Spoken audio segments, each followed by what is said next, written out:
You're listening to Death of the Reader. Flex and Herds here with you for your Murder Mystery World Tour. And Herds, I did just want to celebrate this moment for a little bit. Oh yeah? What are we celebrating? Well, because I could reach out and touch you for the first time. Almost. In months. Oh, there it is. In months. We're in the same room for Death of the Reader. We are talking the early cases of Akechi Kogoro by Edogawa Rampo, and we are discussing the last story in this collection, The Dwarf. Where do we even begin with this story? There's so many, well, let's be clear. There's two distinct sides to this story. Yeah. It opens pretty straightforwardly. We're following on from the perspective of a character named Monzo Kobayashi, who is our Watson. And he sees in the park, he sees a strange, small, crippled fellow carrying a human arm. And so we are pulled into this strange conspiratorial criminal world where someone has been murdered. We don't know who. And eventually we find out through the tears of a concerned, sorrowful mother that it is Yamamoto Michiko. I will say, before we get into actually talking more about this story, I do love how much atmosphere this has compared to the rest of the collection. There's so much time given to setting up the scenes when we uncover the arm, when we first come across the dwarf. Everything is given this excellent menacing atmosphere. Absolutely. And I think that whilst Mr. S.S. Van Dyne would be very disappointed with the long dallying passages of atmospheric description, though they're not excessive, I think that in this case, it actually really lends itself to the mystery because the amount of time that we spend giving flavor to everything really helps kind of confuse things. Interesting. I would have said it distinguishes the setting to be a bit more solid. And this book, in fact, was adapted into two separate movies in Japan. It was so popular. It really is it's the kickstart of his career as a murder mystery writer. Yeah. As you say, it helps really distinguish the style, having this atmosphere, and there is so much more confidence in the writing. A lot of the choices that Rampo made elsewhere in the stories we've discussed thus far felt scattered. It felt as though the ideas were, I don't want to say incoherent because that's not giving them enough credit, but it felt like the ideas were kind of vying for space. Yeah. The fact that we had the same solution for two mysteries in a row in previous episodes, the fact that the solution in the first story, the case of the murder on D Hill, was just a mess, honestly. Not really a fair mystery by any stretch of the imagination. Everything is so clean and confident here. Yeah, the other stories sort of felt a bit more experimental, I think. Although, as I say, there are two halves to this story. There's the story of the dwarf, who is a character in the story who is taking advantage of this murder to exploit the said grieving mother, because it turns out she knew all along that her daughter was dead. It's a bit weird. It's a bit confusing, but maybe we'll figure out what's going on in the final part of this episode. Well, I have to figure out before the final part of this episode, then I gotta read it. I know. Good luck. But yeah, so the dwarf is kind of this ominous, grotesque creature. And apparently, Edogawa Rampo actually has had drinks and lunch with the actors who play the dwarf in his adaptations. Oh, really? But he has a very good relationship with them. He loves to chat with them and talk with them about so how did you find portraying my character? And he has a really good relationship with them, which was great to find out. Yeah, it's really interesting because the way that the dwarf is portrayed in the story is so degrading. Oh yeah, totally. It's this spider-like monkey child monster. Yeah, the most kind of obvious point of description here is that whenever the dwarf has to climb upstairs, it's described as being like a crab trying to climb up a wall with its 8 legs, just one after the other, crawling its way up. I mean, there's that scene with Mrs. Yamamoto where he flips onto his back and scurries like some demon thing. Yeah, he turns off the light and she's like, "Oh, you're turning off the light. That's terrifying." He says, No, I'm turning off the light so you don't have to see my deformed body. Oh, it's just... Yeah. How are you finding it? Are you finding it quite difficult? You find it a little bit, you think it's fair so far? How are you feeling? I mean, listen, let's just go with it right now. I'm going to put my solution on the table now. Go for it. Okay. While it's on my mind, because this mystery feels like it is going to be clean. I feel like I'm going to get to the end of it and be like, oh. Yeah. But the way that everything is just everywhere at once, we have the doll maker, we have the dwarf, we have the husband and wife of the murdered child, we have the housemaid who's run away, we have the housemaid who's working with the detective. There's just so many threads that feel so completely disconnected. Do you want to start with, because you obviously have 3 parts of the solution to give here, the who, the how, and the why. Yes. I will not rob you of your point if you come very, very close, because this is a bit of a complicated mystery. Yeah. Why don't you give us the who first? Who do you think it is? Okay. This is a hard question. We're doing that last. Okay, fine. What would you like to do first then, Flex? Why don't you tell me? The driver... Fukiya. It seems like Komatsu and Michiko are both interested in him. Yeah. So I think that this is all a case of love. Okay. And that is the motivation for it, because we have the case with Mrs. Yamamo, and then we can tie everything together with this nice loving package. Okay. The how. Okay. Okay. I think. You think, Flex? That's good. You should, if you stop thinking, you lose. So you better keep thinking. I think Michiko is the culprit. Okay. Michiko being the dead corpse. The dead corpse. Okay. That makes sense. And I think the how being that she has switched places with Komatsu. Are you saying, so I kind of see where you're going with this. Are you saying, you're saying that they've like switched places. So the maid that is working with the detective and has also gone missing is the culprit. Is Michiko. Yes. Okay. I have to ask, how on earth would Michiko, like, because she's still like working in the household that her parents own. Yes. What's going on there? Her parents are in on it. And finally, the corpse being cut up, I believe was done in collaboration with the doll maker. Okay. Why do you think that? I think that the doll maker is also working with the dwarf to create the stilts that allow him to appear as a normal person. They were described as doll-like, the feet, when Akechi pulled one of them off of his body. Yes. A little sock on it. I believe you've got even a pretty good idea of what you think might be going on. No, I don't have a pretty good idea. Here's the only other thing I'll say though, Herds. Yeah. Every other case that we have covered in Eastern fiction, all right? Every single one? Every single one has done the classic murder mystery move of putting its title be something just directly related to the outcome of the crime. Sure, the dwarf. All right? So you don't think the dwarf is the culprit? You're going just with a complete crazy Hail Mary here. I don't think the dwarf is the culprit. So I'm going to... Which one do you want to lock in? Because you got one elaborate crazy ruse, which is fun. Or do you want to say that the dwarf did it? All the money's on the table. Dwarf or no dwarf? I'm going to say no dwarf. I'm going to say no dwarf. Close the case. Yeah. Dwarf or no dwarf, I pick no dwarf. Okay. I would not be surprised if he still was involved in the disappearance, and maybe if they knocked her out and the dwarf shipped her off to the doll guy who then cut her limbs up, but then that means the doll guy killed...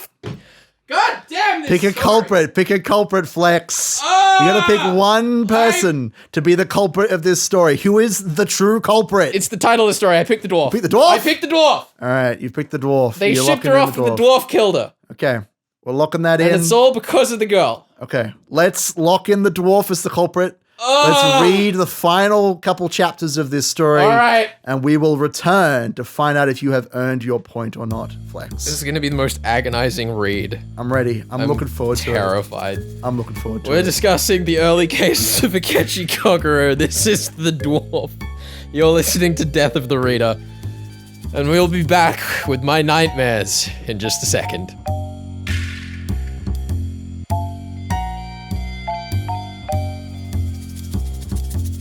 You're listening to Death of the Reader. Flex here with you. On the line with me is Walkley-Award-winning journalist Paul Daley. And Paul, it is so good to have you here on Death of the Reader. Good to be with you, Felix. Now, Paul, you came like a signal from the heavens to me when I was researching recently into our cultural interactions with Japan, because there was an author that we've been looking at adjacent to the show who kind of was telling things in a way that felt very similar to me from the Japanese perspective of how I was taught the history of the war, the us versus them narrative that, oh, they were committing war crimes, but our boys were all about mateship. And you've written this article speaking about how Australia hasn't been good at acknowledging its troops and, acts of inhumanity in our wartime. And I was wondering if you could elaborate a bit on, how that has come to be a part of Australian culture and what led to that barrier. Yeah, sure. Well, look, I got to thinking about it recently, Felix, because, 75 years exactly after the end of the Second World War in the Pacific, that was early September, and there was kind of lots of talk about the day of victory and the day of Japanese surrender. And it really struck me as if we've been sort of caught in a bit of a binary focus on Allied victory and Japanese surrender, good and bad. And that has kind of clouded a number of other things, not least, the use of the atomic bomb as purportedly being a necessary means to the end of the war. And other things that I really got to thinking about when I wrote that article about 2nd September 45 was the fact that, there has been such an rightful focus over the years on Japanese atrocities against Australian troops. And this is all true, of course, but there was very little focus, including, well, not least in our own institutions, which should be casting light on these sort of things, about the Australian treatment of Japanese prisoners. So the atrocities that Australians committed against them on the battlefield, and I suppose you might say against the dead in some cases too. Yeah.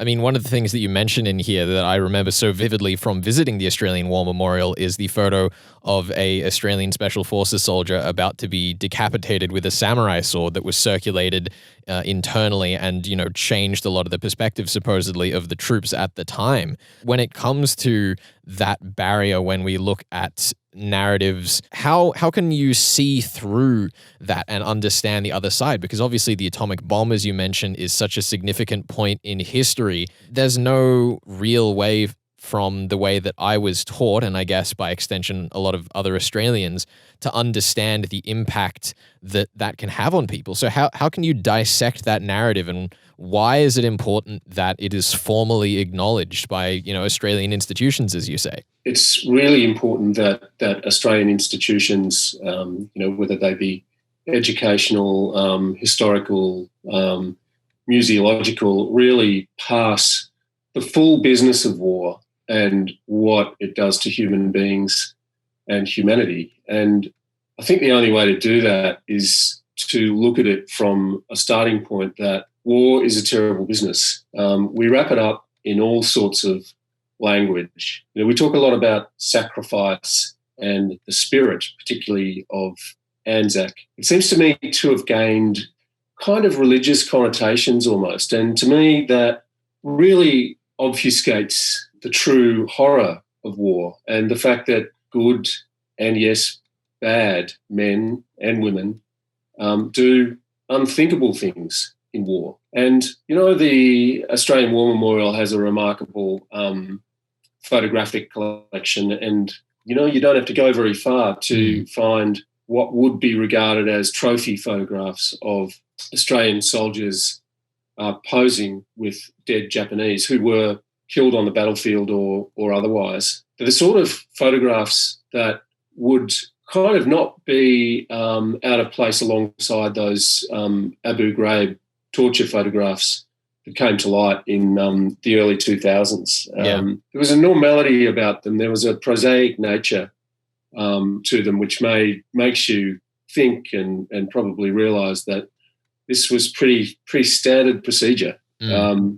So that's an example, I think, of what we need to think about when we think about the Second World War and other wars. And I guess, I look at those photographs and they would have come home to live with their families, and what they did would have stayed with them. And in fact, I know from my own family's experience that those memories were pretty enduring and haunting. And then when it comes to dealing with these experiences where there is a cultural barrier, I think one thing that has particularly impressed me with your work, Paul, is the way that you have dissected a lot of the colonial narrative of early Australia. When you come to look at these narratives that have become so ingrained in our culture, how can you look at something and, separate the colonial, separate the propagandized, and, look for an element of truth, look for understanding a culture separate from your own? For me, Felix, it really comes back to Stanner and the notion of a silence, of an absence. So what really got me onto what happened on the Australian colonial frontier was, again, the War Memorial. I was writing a book many years ago now, 10 or 12 years ago, about elements of Australian experience in the First World War, and I came across evidence in the archives at the War Memorial of a massacre by Australian troops of Arab villages in what was then Palestine just after the war's end in 1918, and the subsequent official Australian cover-up. Now, that kind of led me to thinking about what else wasn't in the War Memorial, and of course it was blazingly obvious, but not much talked about 10 years ago, that there was no telling of the story of the British invasion of this continent, and the fact that the nation was built upon the subsequent dispossession. And to my mind, of course, that should have been in the War Memorial, and I started arguing the case for it, and many others were and have since started doing the same. So I guess to answer your question, it's the absence that caught my eye. If I know that kind of sounds a bit ridiculous, but it was a matter of what wasn't there that drew my focus. Yeah, I mean, I think that's totally the same way that I saw it when I initially stumbled across your article regarding our experience with the Japanese, because to my mind, reading Japanese authors, there is an absence of the Australian story, and that got me thinking, oh, well, there's an absence of the Japanese story in our telling of various events, and it's really kind of fascinating how pervasive that is across both so many cultures, so many time periods, and so many issues. Your point about the Japanese silence on, the enemy experience is really telling too, because the Japanese who come to Canberra often, they're encouraged to visit the Australian War Memorial, maybe not by their embassy, but they are gobsmacked when they go there because of the fact that the war and what they did to Australian prisoners, etc., is in such stark relief at the War Memorial. Many of them, of course, they're not taught it in such detail. Many of them don't know about that aspect of it. When it comes to doing research and looking into matters of that haven't been covered, is the world all grim, Paul? Because it's so often the story of colonialism, of cruelty, of inhumanity. Is there ever sometimes when you look into it just something that is a heartwarming story that was never told? Yeah, there are.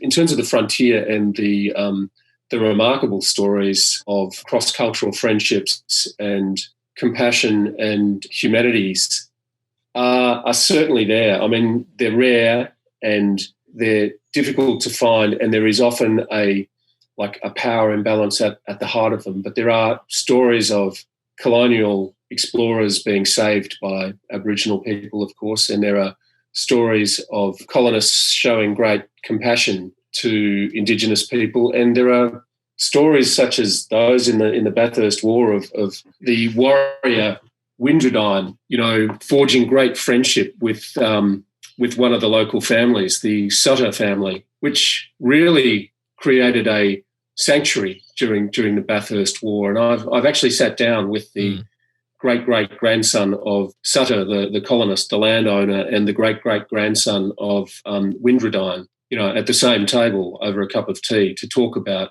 dispossession and the experiences of those families. And that is one of the more remarkable things I've done in my life, I must say, one of the more touching things. It's always good, because so much of history is so confronting in so many ways, especially once you start to look into those absences, as you mentioned. it's always, good finding the diamonds in the rough. Yeah, absolutely. And, looking at Australian colonial history as in colonial history and so many other kind of outreaches of what was the empire, it's a pretty grim business. So, it's great to be able to find those really startling experiences of humanity that lift the human heart. Well, Paul, thank you so much for joining us here on Death of the Reader. It has been fascinating hearing your insights on the matter, and I will have links up on the podcast to your work and that article in particular if people are interested in looking more into it. Thanks, Felix. It's been a pleasure.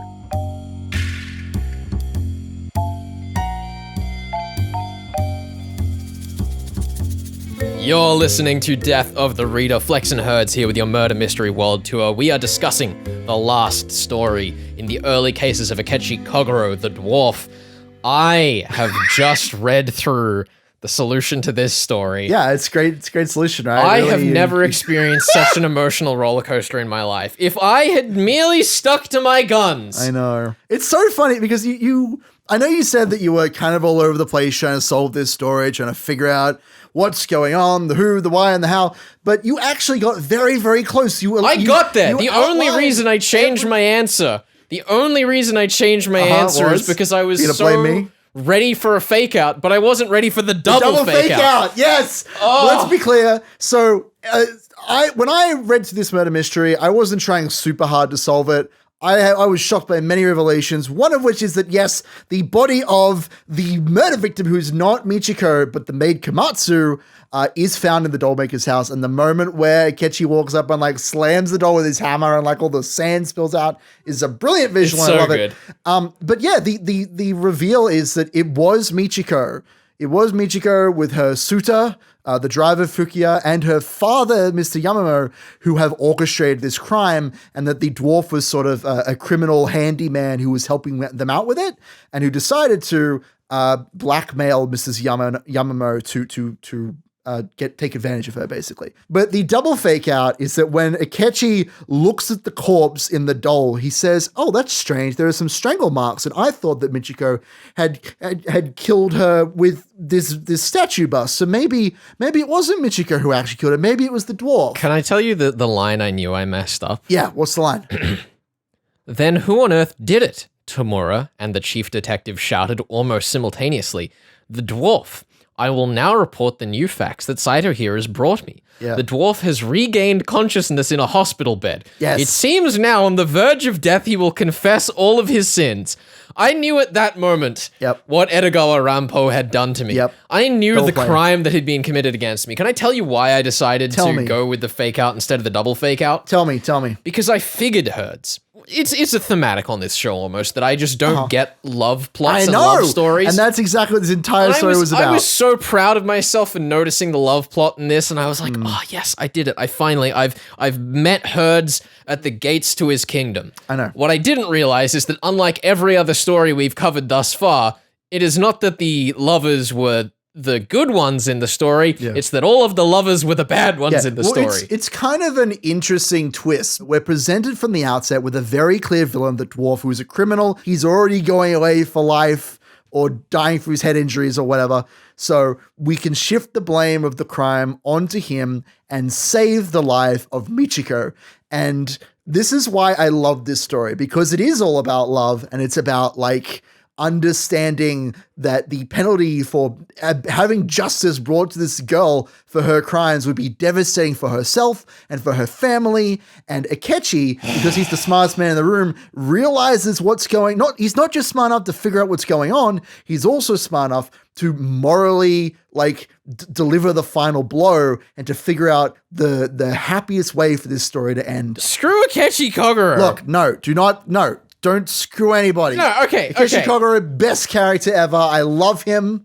He really knows how to treat a murder case with love, I respect that. He is the rubbish. What's the rubbish? He is the junk I want to take out. Come on all now. Right? The reason, aside from the fact that I didn't get that the lovers were the bad guys in this story, the thing that I had almost grasped here was I thought that Fukiya, the love interest of Kamatsu and Michiko, I thought that what had happened was that because he was the porter that carried things to the dollmaker's place at some point in the story. And I thought to myself, oh, that's like a really morbid, grotesque thing to have him carrying the body of one of his lovers, unbeknownst to him, to the dollmaker. That would be gross. And I was like, that would be really terrible and grotesque. And you know, that's the whole thing is we find out it's Michiko at the end. Yeah. And we think to ourselves, oh, well, it's, you know, Michiko gets put away and it's a good thing because Fukiya, the innocent young man, gets off and away from this crazy murderous woman. family, yeah. But and no, he's in on it, basically. He's in on it. Yeah. And that just, it messed me up, man. It messed me up. But yeah, like I got that there was a scapegoat. I saw the double fake out coming and I just ran straight into it. I don't know specifically what it is about this story that tripped me up so much because it felt very clean. It felt very familiar. There were aspects of other authors that I've read which were clearly inspired by this story, so I had some familiarity coming back to it. But it was really weird because getting to the end of this story, I felt unusually out of my depth. Because, I mean, all of the clues are there, and very explicitly, like, even the things I picked up on that were more vague, like the makeup and the body double, all of it is pointed to with very explicit language. The elegance here, I think, is trying to figure out how it all ties together, because there's the timing of when Fukiya went to the doll makers, there's the timing of when the hand showed up, there's the timing of when the ink blot was first found. There's so much going on here that trying to create a cohesive structure for a solution was really difficult. And I think that I don't think there's like a core element to this story that I would point at and say, like, I wish more authors would do this, because the thing is, like, I'm extremely frustrated that I didn't get it because I was that close, but at the same time, this feeling of being so close yet so far is what I love about murder mystery. And it's so good coming back to it. And it turns out that the justification for the double fake out is Akechi Kogoro does have morals that he's trying to uphold in society, which is a great ending for his character in this story. And you know what? I hate it. You hate it? I hate it. Akechi Kogoro, why? You should have sent them to the slammer. No. They did a murder, and even though they might not have put that girl to her grave, they were complicit in sending her there. Well, they did put her in her grave, basically. Look, they killed her. That's the main thing. But no, I don't mean Michiko. I mean the father. I mean the busboy. No. I mean the doll maker. I mean the dwarf. Just shame the lot of them. Well, that's just heartless. Shame the lot of them. Heartless. They all did it out of love, Flex. And you know what? If this is where love gets us, love is cancelled. Love is cancelled. You can't cancel love. I can, and I just did. Well, all right then. I guess Flex. Look, obviously, you're doing this to get a reaction out of me, but I will say, so it's entirely clear, love has every place in murder mystery. A murder mystery without love is like a sandwich without bread. It's just not a sandwich. Well, Herds. Yeah. It is, in fact, time for me to tell you what we're doing next week on the show. What's the novel? What do I have to solve? Let's go. I have to get you to make me a promise first, though. I'm not comfortable with this. I agree to nothing. What's the promise? We're coming back home, and I'm picking a story. We're coming home. We're coming on the home. recommendation of Robert Gott. Oh, interesting. What has Robert Gott recommended me to solve here? Has recommended The Rules of Backyard Cricket by Jock Sarong, saying it is one of the greatest modern Australian murder mysteries. Okay, I want to let you know I'm not a big fan of cricket. I know that that's heresy in Australia. That's fine. Herds. I did play baseball as a young lad, though. I quite enjoyed that. Here's the challenge, though. What's the challenge? Tell me. The challenge is, you have to then find us an Eastern murder mystery revolving around a game of Eastern culture. A game. Ooh, my mind leaps to mahjong. Yeah, be it martial arts. Sure. I want a game-related murder mystery so that we have the comparison point between Jock Sarong's work and your next pick. I'm sure I can find something exciting for us. And if I can't, well, then we'll have to explode, I guess. All right. I have faith in you. I have faith in you. Look, I have faith in me too. Give me some time. I'll whip something up. Alrighty. Like the chef that I am. Alrighty. Well, the chapters we'll be covering are the 1st to the 8th. So, Herds, I'm looking forward to getting back home to Australia with The Rules of Backyard Cricket, and I'm looking forward with then coming back to Eastern fiction with our new context the weeks thereafter. Look, I'm ready for it. More that's familiar, more that's strange, more murder. You are listening to Death of the Reader. We are Flex and Herds. This is your Murder Mystery World Tour, and we will see you next time.